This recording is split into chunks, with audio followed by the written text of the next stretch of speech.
Welcome to Right Night. This is one of my older interviews from Sounds of Steam from 2012 through 2014, or one of the interviews I did at a convention along the way. So sit back, relax, and enjoy a little bit of retro interview from myself and others.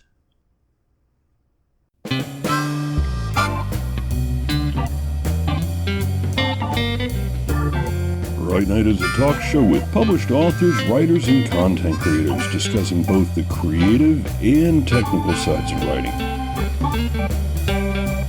as well as the industry surrounding it, from novels to screenplays to comics and more.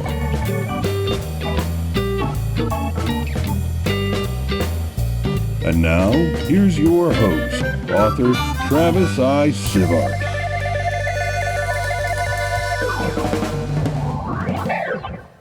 And we're here with Trevor Crafts. Hello, Trevor. How you doing? Hey, how are you? Glad to be here. Thank you. Oh, I really appreciate you coming on. It's a lot of talk about Lantern City and what you guys are doing, so I'm glad to get you and be able to just ask the basic questions without having to, click on a screen or something complicated like that. I appreciate it. Thanks. Oh, yeah, absolutely. So you're creator and executive producer. Is that correct? Yes, that is 100% correct. Now, when you say creator, what's that mean? Came up with the idea, write every episode?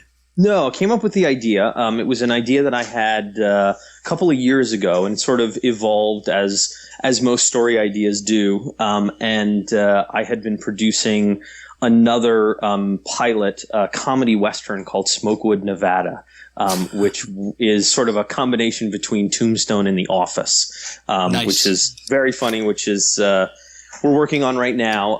And I had one of my cast was Bruce Boxleitner, and I cast him as the grizzly old cattle baron, and he doesn't like it when I call him the old cattle baron, but it's true. Grizzly's okay though. He likes grizzled, but old not so much, but that's fine. Anyway, so we hit it off. We became good friends through the production of the pilot, and obviously Bruce has had a lot of success in episodic television, and Right. also in sort of epic episodic television. And I was looking for a Very partner, somebody that I could not only sort of knew people in Hollywood and knew, the process of television, Right. but also was, somebody who could write. Obviously, Bruce has got great novels, Frontier Earth, and its sequel, and, just an overall, honest guy. And so we started this collaboration on Lantern City, and we spent, a couple of days together just trying to hammer out story arcs and, the themes and some additional characters. And I had sort of set up a lot of the core. And then Bruce came in and we worked together to fill in the edges. And then really where it really exploded in terms of size of the world that we were building was when I brought in a good friend of mine, Matthew James Daly, who's our writer, and Matt took our pretty heavy seed of an idea and grew it into an absolutely huge tree. Nice. With branches that go every which possible direction. So what else has Matthew written? Matt and I actually worked on a documentary back in 2009 on the 1921 Tulsa, Oklahoma race riots, of all things. And it won an Emmy. So, what better guy to bring back onto a project? Matt and I have been friends for years, and he's a great love of genre work, genre fiction, and it was a great opportunity for him to sort of really go to the edge and see just how far you can take an idea. So it's been a great collaboration for the three of us. Well, I tell you what, earlier you said story arcs and themes, and I'm loving hearing those words, because sometimes when I talk to people about what they're doing, they don't understand a story arc. They're just telling a continuous story as opposed to a beginning, middle, and end, right? And not just per episode. And I think that all of the good science fiction television that there's been, the creators do have that in mind. I mean, obviously, Bruce was on Babylon 5. That's actually a prime example I use for a lot of people. The 5-year story arc. British television does it a lot, but American television treats it like the plague. The Office had a beginning, a middle, and an end. 2 seasons and a Christmas special. Arguably one of the greatest sitcoms in the history of television. And I think that's, to a certain degree, creators. I think the creators of Supernatural, and I don't know those guys personally, but, you have an idea in your mind and then something takes off. Yes. And it is a little tricky because, you have to – it's like, okay, great, we've done a really good job. Now I've got to come up with another season because the network wants another one. I remember watching certain series, and you could watch from episode to episode how they changed things in the series because of viewer response. Mm-hmm. And not always for the best. I feel like they were losing the purity of what they were doing, and as much as I like to be heard as an audience, I'm still watching their story, not mine. And also, the entire sort of model of television is really starting to change. I don't want to get too industry specific because I know this is a steampunk show, but it does make a big impact. So many more networks. USA is a prime example.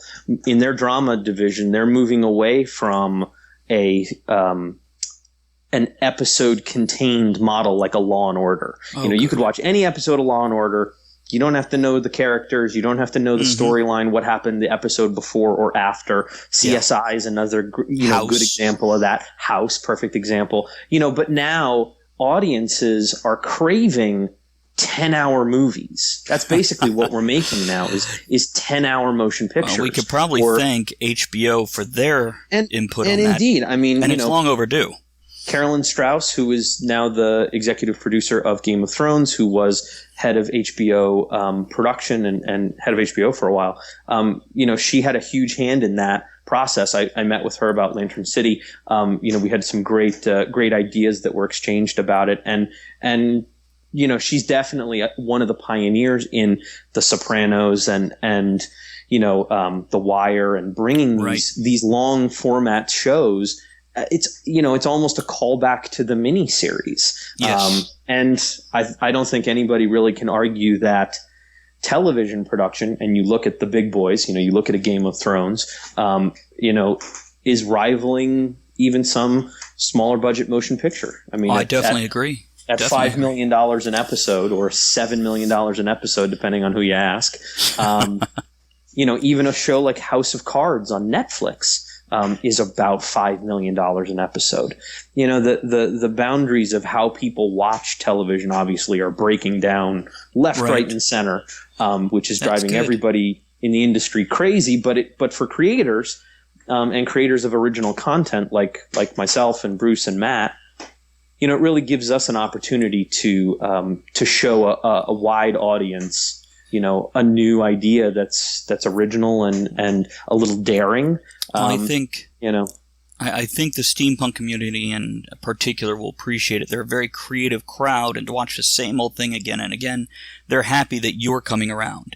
Well, and I came to steampunk when I was in college, and I didn't even know it was steampunk, but I was writing a story, a sort of illustrated first-person journal called Journal of a Clockwork God, and it was about a 16th century mechanist who basically invents the world's first clockwork robot. Not the most original idea, but I was in college, so every idea you have in college is the most original idea. Sure. And I know that they're, I think J.J. Abrams just optioned something, a steam-powered robot. Sort of story. But the idea of this sort of clockwork robot, I became immersed in sort of the visual style and the visual culture of steampunk, and it never went away. And so once steampunk came into existence, and arguably somewhere between 5 to 9 years ago, were you part of the steampunk community before? Not really. In terms of, I love history. It's one of the things that Bruce and I, and Matt also, that we all have connected on a personal level. We all love history, and all of us have a real love of alternative history as a genre of fiction. And so, I mean, Bruce will say often, when we go to panels or what have you, that we really love, he loved Jules Verne as a kid. He read 20,000 Leagues Under the Sea. That was one of his first real, novels that he read as a child. Right. And, an atomic powered submarine. I mean, that's it's become true, but that was alternate Right. futures, alternate histories. And, certainly the Difference Engine and a lot of other stories have delved into that idea. But, for me, it was that wonderful pairing of wood and brass, and it's that visual aesthetic, that lush visual aesthetic that I fell in love with and could never really get out of my head. And as I was building this story, the sort of prototype to Lantern City, it was always a love story, and Lantern City at its core is a love story. Nice. It is really about how far you'll be willing to go to be with the person that you love the most. And that's a pretty powerful idea at its core. And that's really what drove the story. But I saw this rich community of people, at Comic Cons, at, other things. I'm obviously a fan of genre fiction, and to Right. find a community of people that are so creative and so immersed in a world that has no outlet in the media space. Mm-hmm. I felt really there's no other community that I want to be involved with, because as I was thinking of the idea of Lantern City, it was always designed to share with the rest of the steampunk community. It's a community, like you said, artistic. It's makers, it's creators, it's people that want to see this beautiful craftsmanship back in our society. Yes. And to, having the some of the features that we have on the show, once we go into production, were critically important to me. Having makers be able to submit prop designs, lighting designs, whatever on our forums. That was actually one of the questions I had is, actually, let me back up and start at the beginning. Why don't you give a brief breakdown of what Lantern City is? Because somebody who's just heard about, Lantern City, so it's a city with lanterns. So why don't you, break it down? The story of Lantern City is first of all, it's an episodic television series. Okay. It'll be 13 episodes. It's currently in development, and the story of Lantern City is really, it's about three people from our world, modern day San Francisco is where we have it set, Okay. that get transported to this alternate Earth of Lantern City via a magic lantern. And for those who don't know Magic Lantern, I'm sure this audience knows very well what a magic lantern is, but just in case, really was a 18th century slide projector, for lack of a better term. Gotcha. But essentially, the story revolves around three characters, as I said, and it starts off as a missing persons case. And this woman, Rachel Kierson, has gone missing. And there's a police officer, a great detective of the San Francisco Police Department, Miles West, who is investigating her disappearance and has firmly cemented in his mind that her fiance, Max Adams, is the person who has, killed her, hidden her body, and in fact, nothing else could be farther than the truth. Rachel has completely disappeared, and Max is absolutely just devastated. Rachel is the reason that he gets up in the morning. She is his everything. Gotcha. And so essentially, you come to find out through the story that Rachel is a lover of Victorian things and style, and finds this magic lantern in San Francisco. And when she turns it on, she sees this beautiful city that's projected, and her love of Victorian culture sort of wills her into the picture, and she's transported to Lantern City. And Gotcha. And Max, in his Love for need her. to be with Rachel and his love for her, he sees her in the image, and he falls through the lantern. And then Miles will go through because he's a bulldog with a bone. Exactly. So it's this idea of will and desire and need that allows these people to go through. But the lantern is not a Stargate. There's no dial on the other side that allows them to like, okay, I just have to find this series of symbols and then I can dial myself home. Essentially, they're just there. And none of them come in the same place or the same time. Time moves differently in Lantern City than it does for us. So essentially, when Rachel arrives, or rather when Max arrives, Rachel's already been there for a little less than a year on her own, trying to survive. And then Max arrives, can't find Rachel. Miles West arrives shortly after, can't find Max. So it really then starts to change your personality. If you're somewhere and you don't know how to get home and you don't know anything of the culture or anything of what's going on, and it is a walled city and it is a very totalitarian state that they live in. It is ruled by the Gray Empire. And so essentially, you have three people that need to change to survive. And how far, that's one of the other ideas and questions of the show. How far, what would you do to survive? How far would you go? And once you've gone that far, the questions really then start to come up as the series continues. If you've changed your entire personality, is the person that you love going to love you back because of what you've had to do to survive in this world? And it's not a nice place. It's, one of the things that Bruce and I talk about sometimes is that, oftentimes there's a very whimsical element in steampunk. Yes. You're going to be going dark and gritty on this one? This is dark and gritty. This is Game of Thrones meets steampunk. This is Boardwalk Empire meets steampunk. That's okay. That's really highly favored right now in our drama, our entertainment drama. Yeah, absolutely. So and I think with this kind of a look and a lush world that we're building, it's really part of this whole concept. Is we can definitely bring people. We can probably, the show will go on the air because of steampunk fans. It will stay on the air because of everybody else. Right. Because while we are setting this in a steampunk world, and it is true steampunk, and we really want to make sure that we don't screw up the best, genre in science fiction. We don't want to be those Hollywood guys, but that's, for us,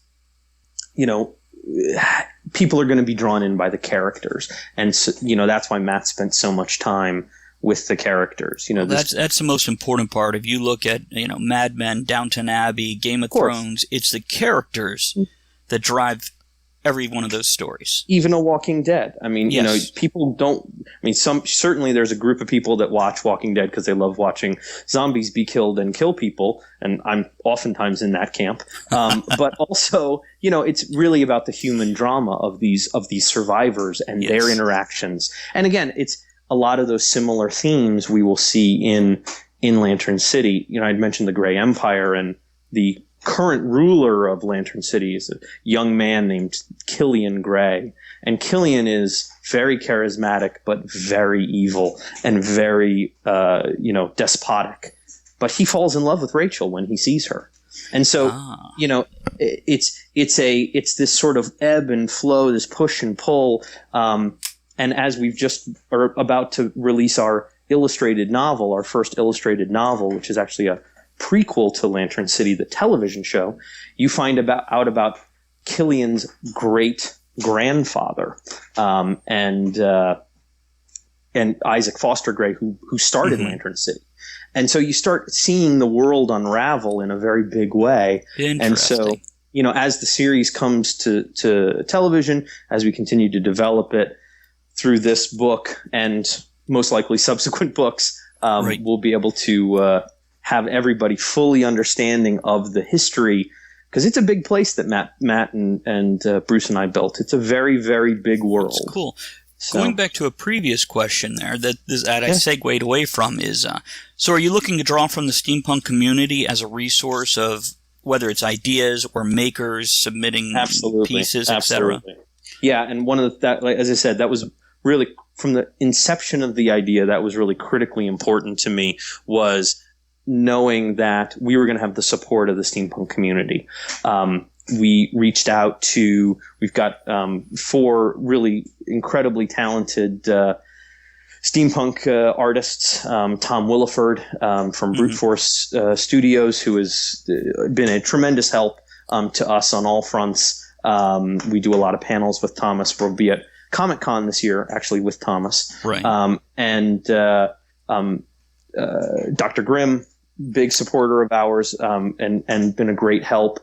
Tom Banwell actually designed the Gray Empire Lantern City Guard helmet that you can find on our website and on the Facebook page. Nice. And Art Donovan has been a big supporter of ours as well. So, other than these makers, I felt it critically important, like I said, to open the field. Lantern City is really all of our show. It's not designed to be a couple of people sitting in a room that ask a PA to find out what the steampunk thing is all about, really, and they come back with a Google image search and there's your show.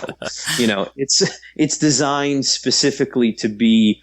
We have a forum on our website, which is a workers forum, and it is a place where the best of the best designs, be it jewelry design, costume designs, weapons, whatever, transportation, lighting, anything, we will actually use those in the production of the show. And we'll feature the artists every week that the show is on. We'll feature them specifically on our website. This is do a little artist's bio about the person that we selected. So it really gives people an opportunity to be involved in what I sort of call this multinational steampunk gallery, where will make a huge difference with your crowd. You can see, and we've gotten amazing work already. I mean, even from the early work that was being submitted, we have just gotten some fantastic designs, lighting designs, weapon designs, all sorts of things. And maybe you'll walk into, the scene will be, you're in Martha Ellen Gray, is the mother of Killian Gray. Mm-hmm. Maybe you'll be in her bedchambers, and she's putting on a brooch, or she's putting on an earring. And there's a moment where we sort of focus on that earring or that brooch.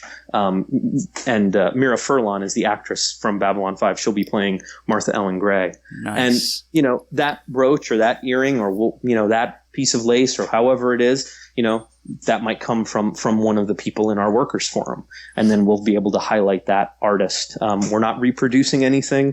The rights of the pieces remain with the artists.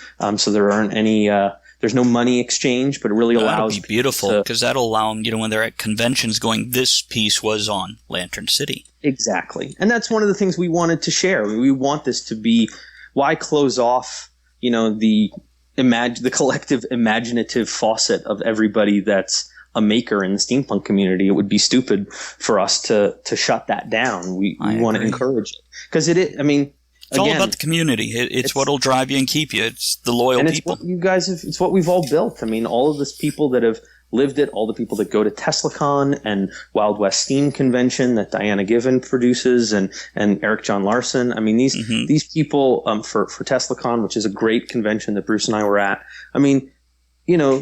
Everybody spends time, money, energy, talent building their personas. And why not highlight that and really laud that? Because stuff's bananas. It looks so amazing. So let me ask you, have you got a network yet, or release dates or anything like that? We are between a couple different buyers. Okay. And the thing to remind people is that Stephen King, who is obviously a very prolific writer, I've heard of him, popular, very rich guy. His show Under the Dome is just airing now on CBS. That was in development for 3.5 years, and he's Stephen King. Right. So we're actually moving incredibly quickly in terms of development of the show. We're just, it takes time, it takes energy, and it takes patience, and that's, right now, we're sort of at this wonderful critical mass stage. We've got a lot of interest from the fans and the community. It's really important that everybody continue to like us on Facebook, continue to follow us on Twitter. As another one of our actors said when we were in Long Beach at the Queen Mary, Raphael Sivart, who was playing the leader of the workers' revolt, and he said, liking on Facebook is really casting your vote. It shows network executives and potential buyers and funders that we vote for this show. We're going to watch, and it's that additional layer of comfort and confidence, because. Yes. I've heard it from bands or authors or whatever. When you have to go and sell your product to a big company, Facebook, Twitter, previously MySpace, not so much now, but those numbers count. Yeah, and for us, it's definitely it's important. We have a strong base. We have 117,000 Facebook fans. We've got about 430,000 Twitter followers, I think, right now. Yes. So our base is growing. Bigger numbers only put us in a better place. And so it's important for everybody, like I said, to just keep liking us and following us. That's something that we'll definitely do. So excellent. Well, one final question here, and then we'll wrap it up for you. So if Lantern City had a official drink, alcoholic or otherwise, what would it be? What one drink would summarize all of Lantern City? Oh, that's a really good and difficult question. I'll try. I wasn't thinking in that terms, but I think wouldn't be a pina colada. I'll tell you that. It would not be a pina colada. It would not be a pina colada. I think that it would probably be. It would be a bourbon drink with a little bit of ginger ale and a smoked ice ball. Very cool. Something in that range. Now on your workshop thing, you're going to see 50 people submit drink recipes, which is okay with me. I like to drink, so it's all fine. Absolutely, it's all fine. So yeah, I mean, it's been a wonderful experience developing this. We're super excited about Rise, the illustrated novel that's coming out on the 19th, and we'll be at Comic-Con. We're at 2 panels in Comic-Con, one with Tom Williford, and that'll be on Friday, the 19th, and we have another panel on Thursday, the 18th at Comic-Con, and we'd love to see everybody there. And we're also signing copies of Rise, and those will be available at the Brute Force Studios booth, and also at the Section Studios booth at Comic-Con. And Section Studios is our concept illustrators. They've been partners of ours pretty much since the beginning, and have come up with all the great concept art that you'll see on LanternCityTV.com and on our Facebook page as well. And they'll be there signing as well. So we're real nice showing at Comic-Con, and we are also hoping to go to New York Comic-Con for all the East Coast people in October. So stay tuned for details on that one. But definitely Comic-Con and copies of Rise are going to be available for everybody. And we're doing some great giveaways as well. Rise posters and some Grey Empire pins. And good stuff, so you're not going to want to miss it. And that was Trevor Crafts with Lantern City and so many other things. Up next is D. Clarence Snyder of Tick comic book fame and other things. And this is when I ran across him in, well, listen and find out. Okay, so we're here at Portsmouth Public Library, Friends of the Public Library, Mini-Con. And I happened to run across an interesting guy who I'm going to let him give his credentials real quick. Hi, this is D. Clarence Snyder. I'm currently a science fiction writer, writing a series of cyberpunk novels called The Bright Future, available on Amazon, of course. Of course. So we get the plug in. Previously, I've worked in a variety of real career fields, because writing's not really a job.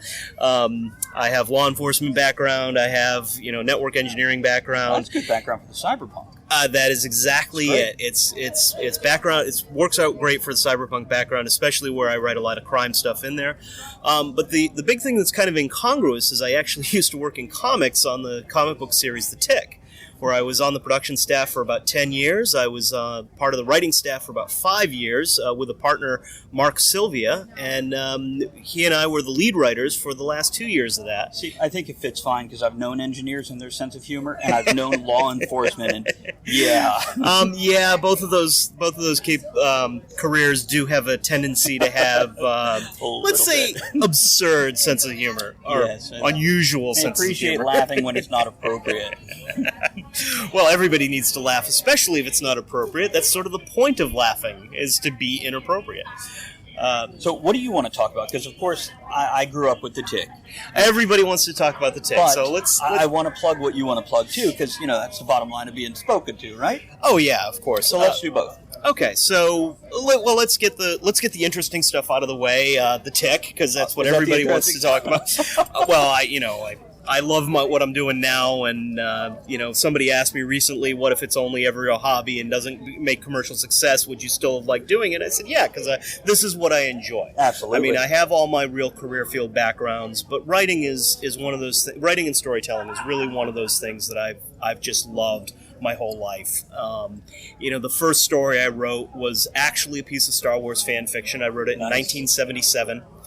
Nice. And it was what, were you 6? I was about 6 or 7 years old at the time, age, so, yeah. And it was actually a comic series, and it was a slave revolt of the astromech droids. That's pretty cool. It was a revolt in which the astromech droids rebelled against their pilots and killed them all. Wow. And so here I am, 7 years old, and I'm writing slave revolts of Star Wars. That's cool. So, I wouldn't say I was insightful, but I remember it very vividly, drawn in crayon. But it's still one of the great themes of sci-fi. Is the robot. Oh, it really is. It can be. There is actually one of the backstories in The Bright Future is a series of high-profile, good network television AI wars, in which various small conflicts are declared with these AI governments that were installed to deal with dispute resolution between. So in your cyberpunk, you have whole AI nations in. There were. They've all been supplanted by puppet governments. Run by humans? Run by humans, conveniently installed by neighboring countries. Basically, the idea was the United Nations would install artificial intelligence governments to deal with dispute regions like the Kuril Islands. A lot of people don't realize Russia and Japan are to this day still at war. 10 years, it'll flop over again. Come back. Russia and Japan are actually at war right now from the Second World War over a series of islands between them called the Kuril Islands. We're American. We don't need to know what the rest of the world is up to, do we? Oh, well, that's exactly it. But you have regions like that, regions like Kashmir, the Falklands. Right. So the idea was the United Nations would end these wars by installing artificial intelligence governments so the humans were taken out of it. Well, it's, then you get television and whatnot, and corporate nations go, oh, look at the invasion of this one world, new world order. We got to stop that. And so, very similar to the Spanish-American War, which was fought in newspapers, they convince governments to go in and, with real armies, remove the evil AI governments. So how much commentary is there on social media, indirectly or directly? Quite a lot, actually. God, I love that because I'm all about, Yeah, indirectly a lot. I don't do anything specifically to comment specifically on social media. Big data is one of the big things that I do. Gotcha. There's a minor moment in my latest book, The Incubus Gambit, in which the characters actually turn off their internal cell phones, and one of them suddenly notices that all of the advertisements that he sees all over the city are gone. Because they're actually just projected onto his cell phone. There's the shadow of They Live. It's not saying taken from, I'm just saying there's similarities in the sci-fi themes that we play with. I mean, the big thing that I'm doing with Bright Future is doing this plausible. It's designed to be a plausible future. People should recognize a little bit of the reality they come from in some of the things that happen there. Now, let me totally skip to a different topic. Sure, Tell me about the script I see on your table here. What am I seeing? Oh, yeah. So what this is a little known fact about me is I write all of my notes, all of my writing notes are actually written in Tengwar. Can I take a picture of it real quick? Oh yeah, absolutely. Okay, You can keep take going. all the pictures you want. So they're actually written in Tengwar, which is most people will know it as the writing on the ring from Lord of the Rings. People, you're gonna make me put my glasses back on, aren't you? Yeah, I happen to wear the One Ring today, and then a Superman spinner ring, Oh yeah, and then a Mickey Mouse watch. Absolutely. To go with all my other geek stuff. True geeks will know that Tolkien was actually a language professor, and he invented a number of spoken languages, and he invented 2 writing systems to write his spoken languages. One of them was Tengwar. Tengwar is actually a universal writing system, and it can be used to write any language as long as you have a mode for translating. I write in English, but I use the Tengwar script. That's very cool. It allows me to take notes about people right in front of them, because so few people are able to read it. They have absolutely no idea what I'm writing. And if they do read it, they deserve to read it. That's actually, this sign that you've taken a picture of actually translates to "Coming Soon, the Tengwar edition." And at the bottom it says, "If you can read this, you are a nerd and my kind of people." Nice. Because one of the books that I want to do in the future, I actually want to release the book completely in Tengwar, because nobody's ever done that. That'll be cool. Even if it's just an e-copy or something, yeah. Actually, it will have to be print, because doing it as an e-reader, the font won't line up. Oh, that's true. So it will be a print In that only. case, you might as well do it hardcover leather-bound. They cost me a lot to get I copies know. of. But yeah, that actually is kind of the intent, is to be the first book to do that. So that's pretty cool. But let's shift over, now that we talked about the interesting stuff. All right, now that we've Let's talked go about to the uninteresting stuff. Let's talk about Tick for a second. All right, we can talk about the Tick for a couple of minutes. So you got a bunch of books here, which I can purchase any or all of them and have you sign them, right? Yes, absolutely. My autograph isn't worth that much. I will sign anything. I will sign body parts. I will sign anything anybody puts in front of me. If I find one, I will bring it in. So, just make sure it's not the one you dug up from under the. That's right. Never mind. That's right. The ones that I haven't buried yet, and no fingerprints on them, mine or theirs. I'll get out my exam great gloves. We'll be good. Okay, so with Tick, I see all these magazines, magazines, comics, etc., etc., etc. Periodicals. Thank you. That's the right word. So what do you have to do with it? Because, in the 80s, I read the Tick. And then the 90s had the animated. And then early 2000s had the live action. And now they're doing another live action. Yes, I've heard that rumor. I haven't. I've heard that they're actually shooting the pilot now. I have not actually confirmed that, because I'm no longer associated How do you with feel them. about it? I really, first of all, I love the character. Okay. I have to love the character. I'm actually legally required to love the character, because that's where I got my start. It's in the contract. It is actually in some of the contracts. But only platonically, please. Yeah, we're not talking about that. No inflatable ticks. So, I actually, when the Tick originally came out, I was actually still in high school, and went on and did some real work for a while, and then I came back when the animated series was going on, and actually started working for the publisher, doing pre-press stuff, and I was at the time all they were doing was reprints.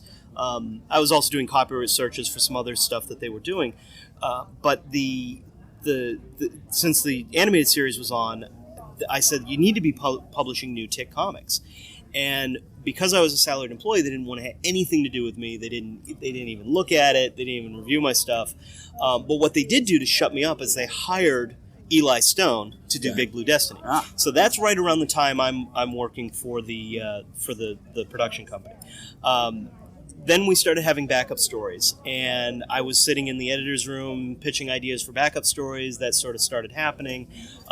I got hooked up with my partner, Mike Sylvia, and we pitched a story under his name, which suddenly was really good. So they didn't want it when it was from me, but it was from him. It was suddenly fine. And we started writing backup stories for him. And the result was I wound up being on the writing staff for about 5 years. Eventually, Mark and I became the lead writers of the Tick comic book series. Around 99, 2000. Actually, 2000 is the year that we officially became the lead writers, which was our year of specials. Right. Every book that year was numbered 1, except for the Massive Summer Novel Spectacle number 2. Wow, feels like the 90s again. It was. I mean, the Tick is a parody comic, so we were parodying everything we could. And one of the things that we wound up parodying was the idea of the new title and the 3-issue series and everything's numbered 1 to get new readers.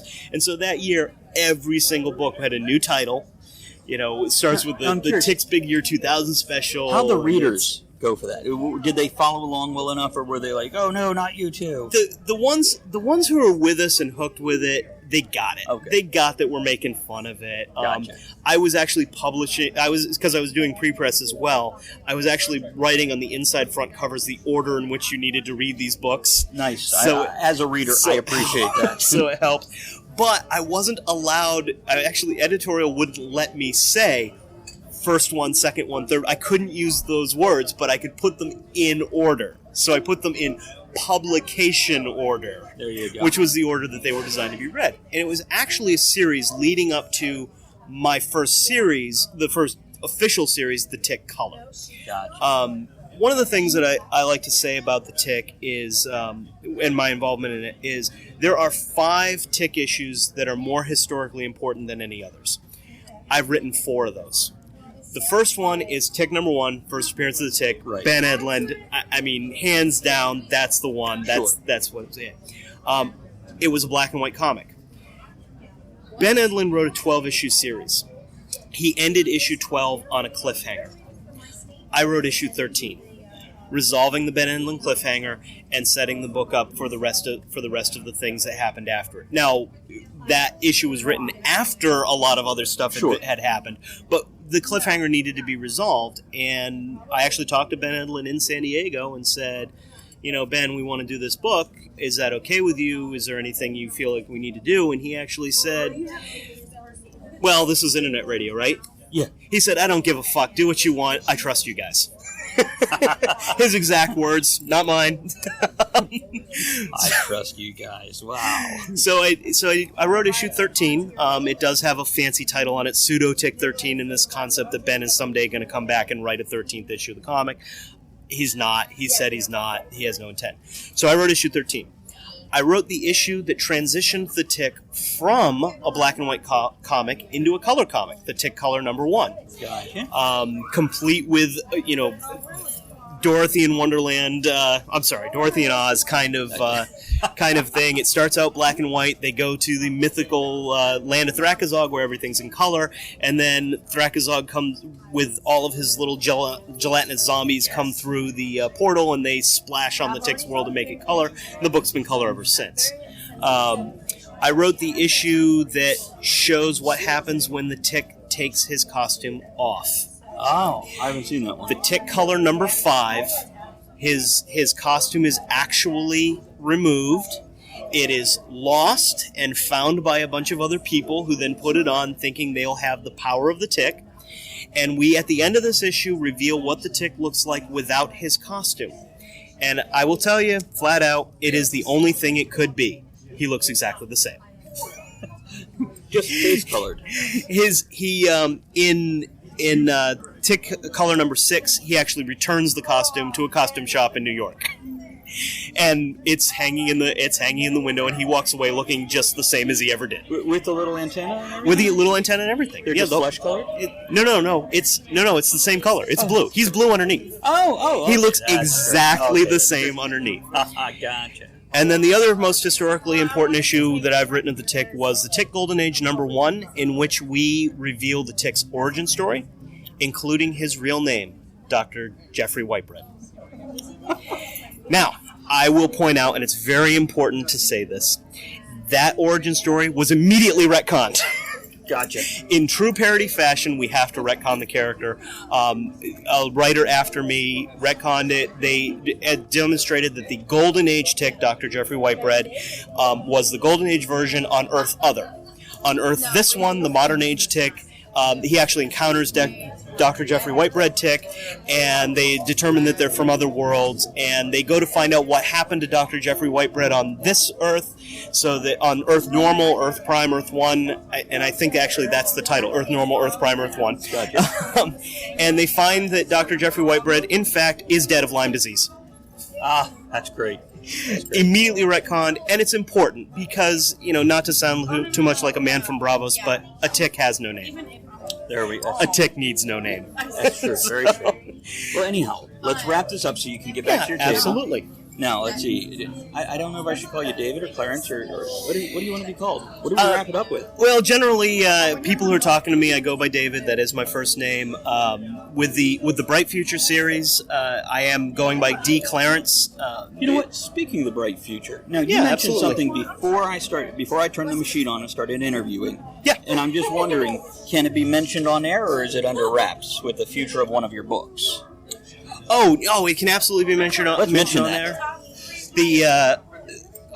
Wait a minute. Which book are we talking about? Okay, let me just say this. There's been a shortage of cyberpunk movies. Steampunk stepped in, kind of filled in that gap, and I'd like to see more coming. Oh yeah, back. okay, I get it. That's a wishful hoping. Okay, very good. So, the reason for the name change. Okay, so let's talk about the name change because I'm rebranding, and people who know me from comics do know me as David. D. Clarence Snyder is what I'm going by in writing prose fiction, and the reason for that is, it is my intent. I am capable of writing scripts. I'm capable of writing screenplays. I'm actually rewriting The Armor Heist as a screenplay in the hopes of possibly getting a movie for it. It is at this stage just purely hopeful, wishful, very good. Could happen. But there is another David Snyder. David L. Snyder is a visual effects producer for...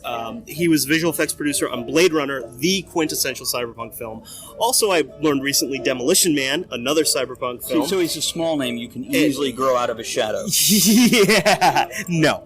And so one of the things in Hollywood is they like everybody to have a unique name. Nobody goes by Clarence, so I figured I'd preempt him and go ahead and change my name ahead of him. Nobody goes by Alfredo Tortellini either. And then you're delicious and talented. There is that, but yeah, see, it's hard to tell the cop that that's who you are when your driver's license says something else. And you've got the colander on your head for the Flying Spaghetti Monster. Yes, the Flying Spaghetti Monster. I don't ascribe to being a pastafarian. However, I am really familiar with it, shall we say? I do find the philosophy appetizing. Oh, all right. I won't pretend to be good at puns, but you wrote for the Tick Man. You can't be bad at them. Well, I don't know that anybody could truly be said to be good at puns. Yeah, that's true. There's kind of a Anyhow. Although I have been called a cunning linguist. You have been. You told her not to talk with her mouth full. Okay, I'm on my way. Been a pleasure, my friend. Thank you. Wonderful talking to you. Thank you very much. You know what? Plug a website? You can follow me through my studio site, which is www.powertwinscomics.com. That is my studio site. I do actually occasionally put up free webcomics there as well. Very good. And don't forget, you can also find them on Amazon. Okay, guys, we'll be right back.